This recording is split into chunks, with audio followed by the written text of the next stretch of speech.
Hello and welcome to the Red Petrel, Episode 1.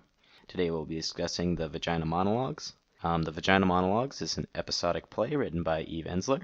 It first premiered in 1996. It is a series of interviews turned monologues, which have been added to, changed, and altered over its 22 years of showing. Today I will have two guests on our show, and then we will have a third guest after that. Our first two guests are Ian. Hello. And Katja, and they're both members of the Oglethorpe University campus. And if you guys would just tell us a little bit about yourself and just kind of generally how you feel about the play. I am Ian. I am a sophomore at Oglethorpe. I think it's trash. I think it's transphobic trash. I think Eve Ensler is also transphobic turfy trash. And I will get into that momentarily, but that is my stance. It's trash. Now over to Katja. Hi, I'm a junior and an international relations major. My issue with the play is there's a lot of things, how it mostly serves cis white women, but there's an instance in the play that I think is unforgivable in which they romanticize a queer relationship between a 16-year-old girl and a 24-year-old woman. I think it completely ignores that that's pedophilia.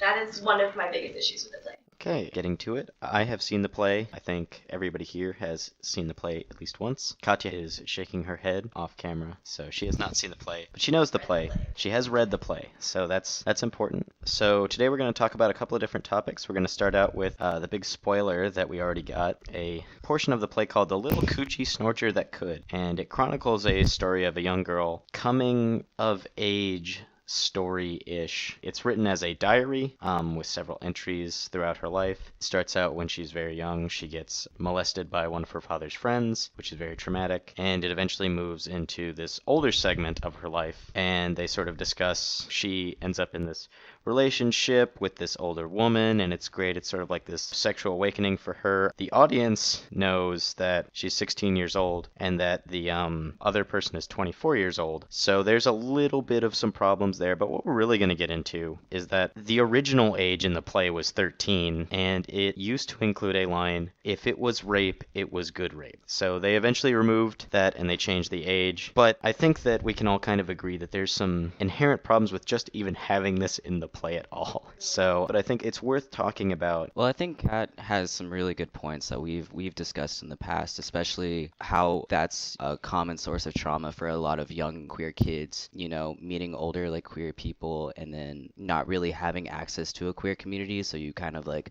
rely on this older person to kind of show you what queerness is, and a lot of times that results in sexual exploitation. Yeah, that was my issue with the piece too, because I think that LGBT people are especially vulnerable in that sense.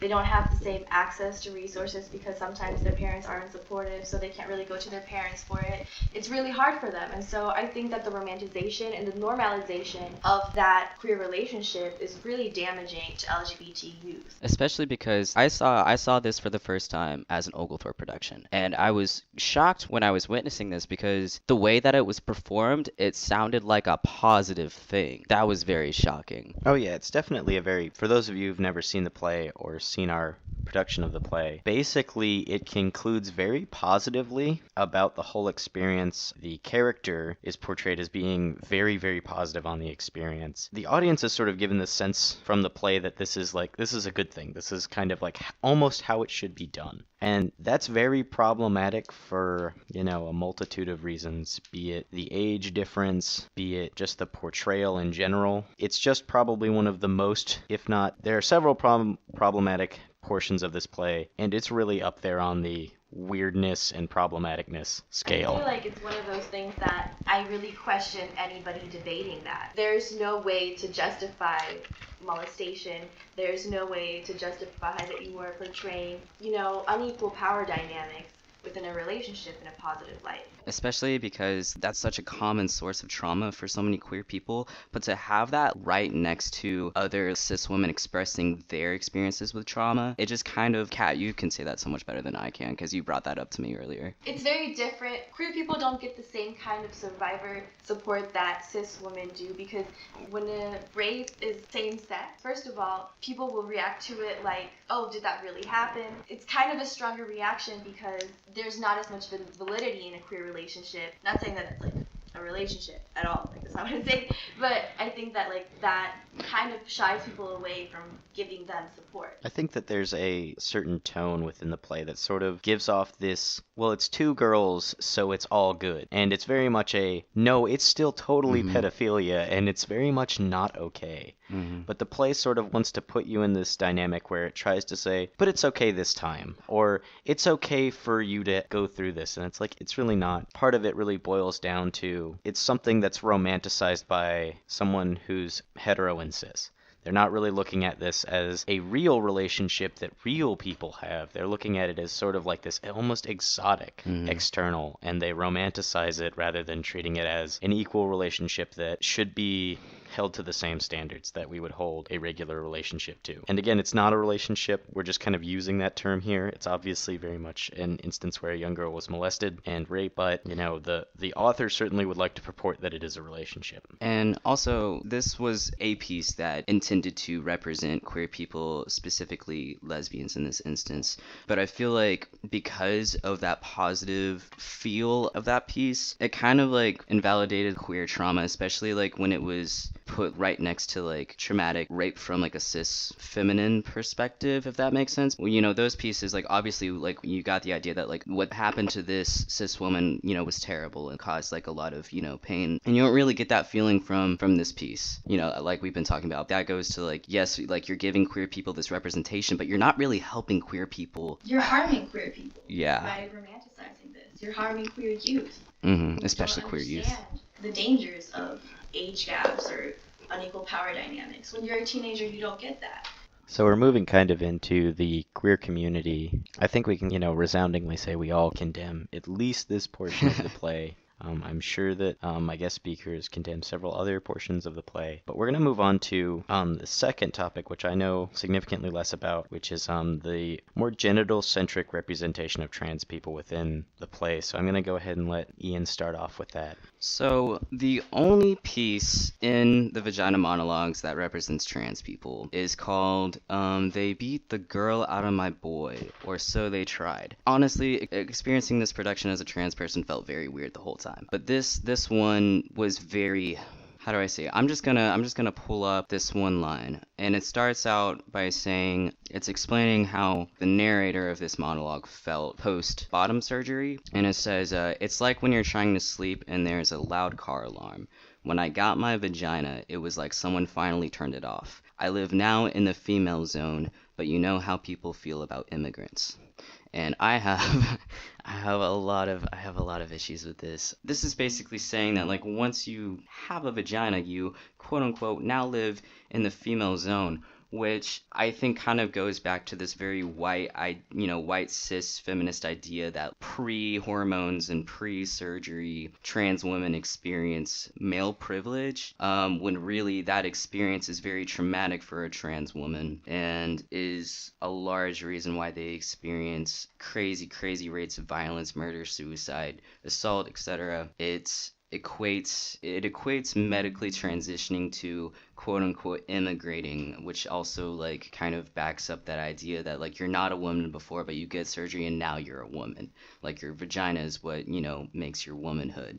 It reinforces this idea that trans women move into womanhood or become women through surgery, when really I feel like this narrative is harmful. Not to say that a lot of trans people don't feel they will be validated through surgery, and that is completely fine and valid and etc. But I feel like access to hormones and access to surgery, like that is a huge problem. It's access to healthcare, which trans people really, that's something that is a huge issue in the trans community.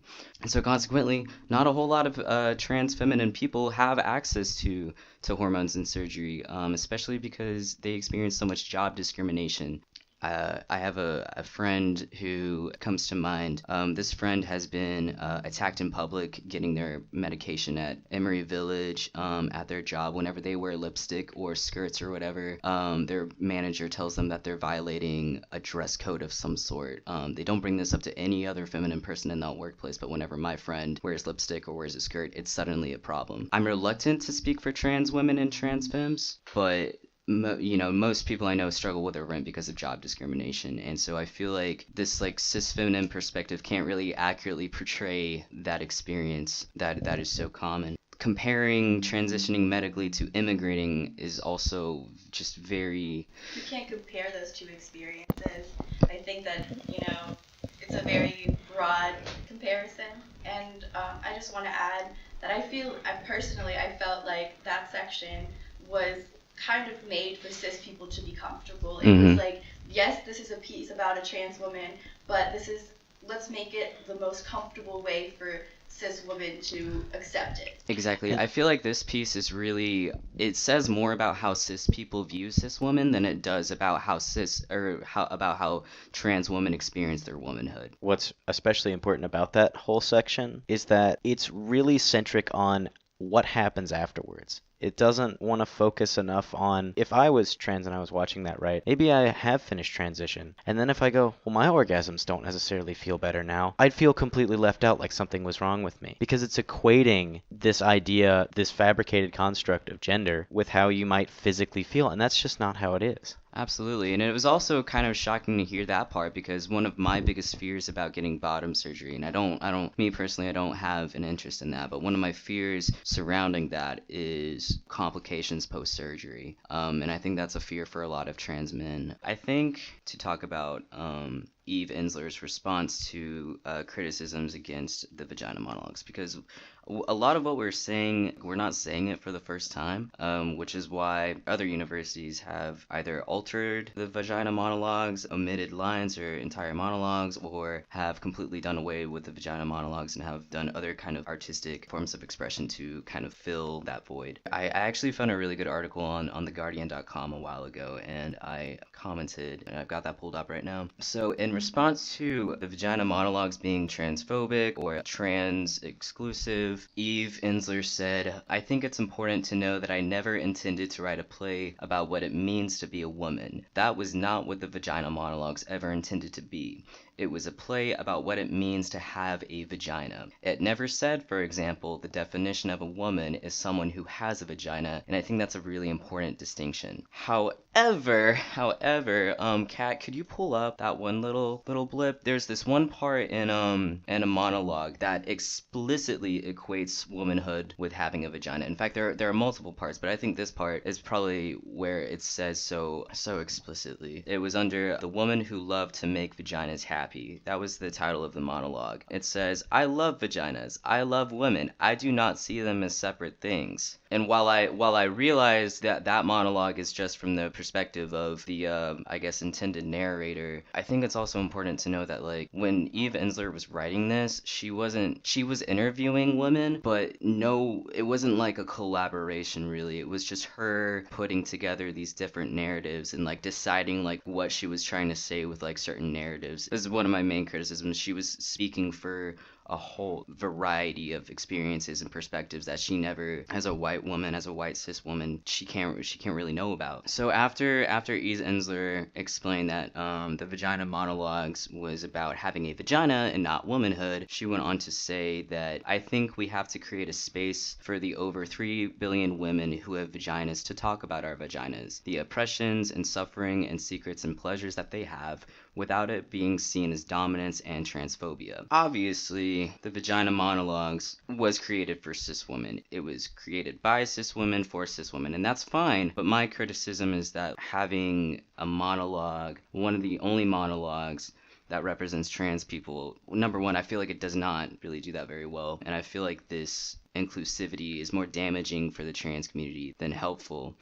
Moving on to sort of really the demographics and representation, I guess we could talk about with the play. One of the things that I sort of noticed was there's kind of a demographic disparity in terms of, the various different races and ethnic groups on campus versus the actual makeup of the play. The play was, I think we can both agree, very white, whereas Oglethorpe is a very diverse campus, and I think that there was a lot of, and I think this is true, a good chunk of the play had one specific actor who is an African-American female, did a lot of the play, but it was one person. So the actual cast is very white. I definitely noticed that too. I feel like it was predominantly white, cis, and there were not a lot of like nuances to that. I feel like at some point in the organization they should have like noticed what's going on and asked themselves, what is it that is making us unapproachable or not inclusive of more people of color? And so I think that there was a lot of negligence in that sense. Like there wasn't enough thought behind the vagina monologues. There was not enough thought to like think, okay, how are people going to react to this? How are people other than myself going to react to this? So I think one of the criticisms that I heard them take early on was that it's not a very diverse play. And sort of the reply was, well, a lot of people of different backgrounds didn't apply. And I think that sort of indicates a sort of misunderstanding of how the whole thing works. Because it's not just about, oh, I personally think nobody showed up. It's that, well, they didn't feel included. And this was very true of the trans section. I know I've spoken with plenty of people from our campus group outlet. Lots of the trans people in there said, I won't even watch the play, much less be a part of the play. Now, obviously, that's not true for everybody. There was at least one trans person who was in the play, but I think that the problem there is that there's a misunderstanding about how inclusivity works. Inclusivity is not saying, my thing is open to everybody. It's actually like making people feel like they can be there and be a part of it. So what do you think was like maybe something they could have done to maybe sort of make it more open? I think the Vagina Monologues, if you look at the entire play as a quote-unquote progressive feminist, as a quote-unquote intersectional feminist, you need to be critical of that play and think, okay, what can I do? What can I take out of this play? What can I add into this play? Could we do a whole different production of this play? Because there's clearly people who are being harmed by it and people who are not being included. And so I felt like a lot of the conversation is like, oh, well, we were super intersectional, we're thinking about everybody, but there's a reason why not everybody was there. So one of the things that I actually found very interesting was they've been doing, I think it's basically been added since the play came out because it's 1996. They have a portion of it, and it's My Vagina, My Village, I think is the name of that segment, and it talks about basically the Balkans crisis and, you know, how women were basically, you know, like one of the first casualties of that conflict. But what's interesting is that in a way, and not to discount how awful that portion was, but they could have done that with anywhere in the world. And in a way, the play tends to focus on the issues of white females and white suffering over the suffering of everybody. Obviously, no one is saying that, like, the suffering of Bosnians or the suffering of Serbians isn't awful, but it's like that happened in the 80s and 90s, and we could certainly update and maybe talk about how that could be affecting Africa, how that's going down in South America, how that's happening just literally anywhere in the world. And I think that that's part of the problem, is that the play is about intersectionality, but it's not getting intersectionality. It's not actually doing anything to make sure that happens. It's just kind of holding intersectionality up and saying, we're totally about this, without doing anything. It goes back to a point that Ian brought up earlier, which is that it's fine if you want to create content catered to queer cis white women, but then don't advertise it as anything else. So yeah, I would definitely say that if we really broke the play down, one of the key complaints I think that we can sort of, in summary from all of our points of view, talk about, being as this is our last portion of the segment, is say that it's fine, Eve, if you want to say that you've created a space for women with vaginas, but it's not okay for you to say that you've created a space for women. It's okay for you to say you've created a space for cis white women, especially, but it's not okay for you to say that you've created a space for all women to feel included, because that's just not what this is about. It's very clear from her own words that it's probably not even what it was ever about. And so maybe we're on the wrong side of the criticism. And maybe we shouldn't be criticizing the play for not being inclusive, because it's obvious that Eve never really wanted the play to be inclusive, maybe. So yeah, definitely coming up at the end of this segment of our podcast, but I want to go ahead and thank both Ian and Katja for coming on with us and sharing their views on this play. Absolutely. Yeah, absolutely. And coming up next, we'll be talking with someone who's actually in the play, so that'll be exciting, and we'll be right back with that.